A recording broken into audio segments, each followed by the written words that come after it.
Estamos de volta e hoje nós estamos falando de um assunto polêmico, o bullying. E agora vamos responder as perguntas dos nossos telespectadores que mandaram por e-mail.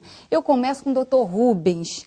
A pergunta é o seguinte: meu filho não quer mais ir à escola. O que posso fazer para ajudá-lo? A pergunta é da Fátima Todesco, ela é de Volta Redonda.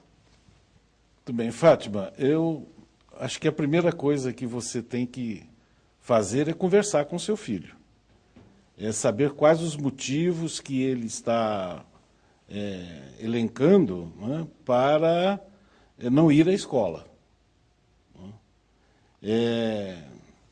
De posse disso, você vai até a escola saber também como está o desenvolvimento do seu filho. Ou seja, doutor, tem que investigar, sair de casa, ir à escola, observar a criança, sempre isso, né? Exatamente. A primeira coisa que tem que ser feita é a investigação, você tem que descobrir.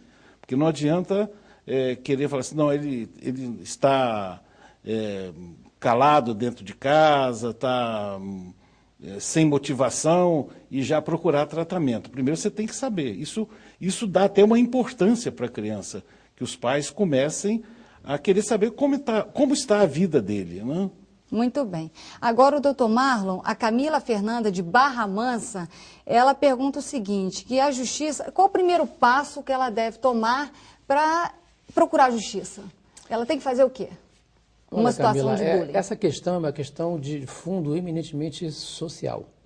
Então, o conselho que eu dou é, primeiramente, se reunir e tentar resolver o problema no nível de diretoria da escola, logicamente nos casos não tão graves, para que a coisa possa se resolver naquele âmbito e até preventivamente a escola, identificando o problema, poder desenvolver programas preventivos de capacitação dos professores, dos seus funcionários. Ultrapassado essa hipótese, e sendo um caso mais grave, procurar, e todo município tem, uma vara de infância e juventude, procurar o promotor da vara de infância e juventude para levar o caso e ele vai saber quais as medidas a adotar. E, paralelamente, podendo contratar um advogado, se não tiver dinheiro, um defensor público, para que adote aquelas providências relativas a dano moral, dano material, eventualmente cabíveis. Tá bom. Agora o estudante Marcelo Figueiredo, ele pergunta o seguinte: o que pode ser feito para acabar com o bullying nas escolas? Ele pede para Caroline responder. Marcelo, ainda a gente não tem uma receita pronta para isso acontecer, né? Para acabar com o bullying.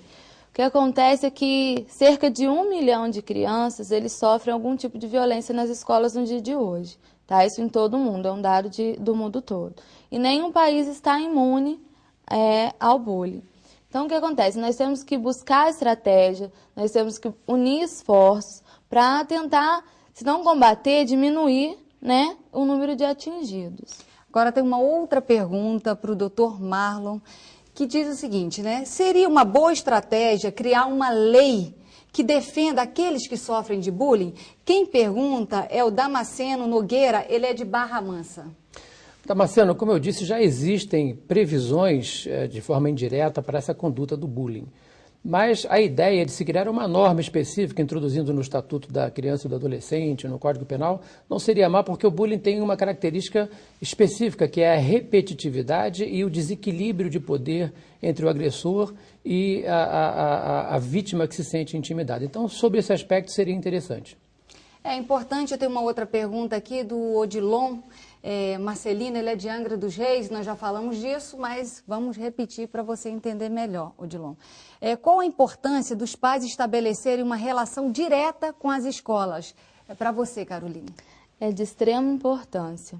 Um não vai caminhar sem o outro, não vai haver sucesso no desenvolvimento da criança se eles não estiverem em sintonia. Quantas vezes já presenciei casos do pai falar na porta da escola para a criança: se te baterem, bata também. Bateu, levou. E o que a gente ensina dentro da escola não é isso. Então é preciso haver sintonia, os pais têm que estar indo à escola, tanto a mãe quanto o pai também.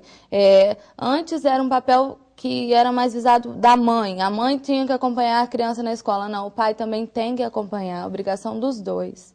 Tá? Então é de extrema importância, os pais têm que ir, têm que cobrar, têm que fiscalizar até o trabalho da escola.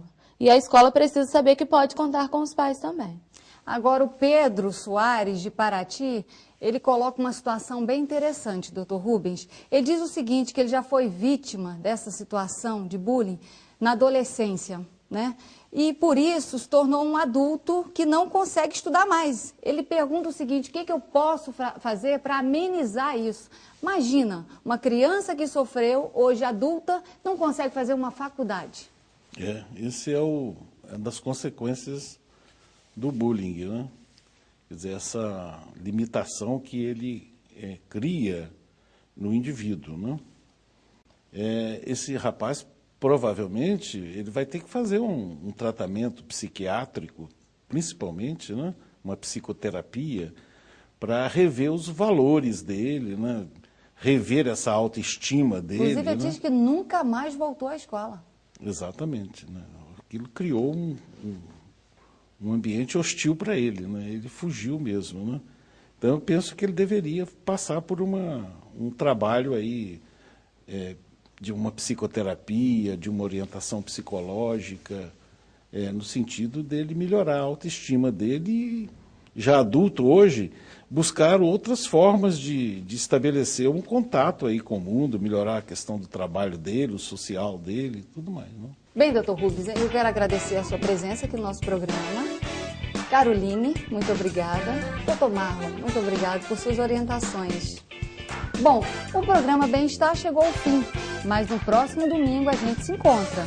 Se você tem alguma dúvida sobre câncer de próstata, envie sua pergunta para revistabemestar@revistabemestar.com.br. Ela será respondida pelos nossos convidados.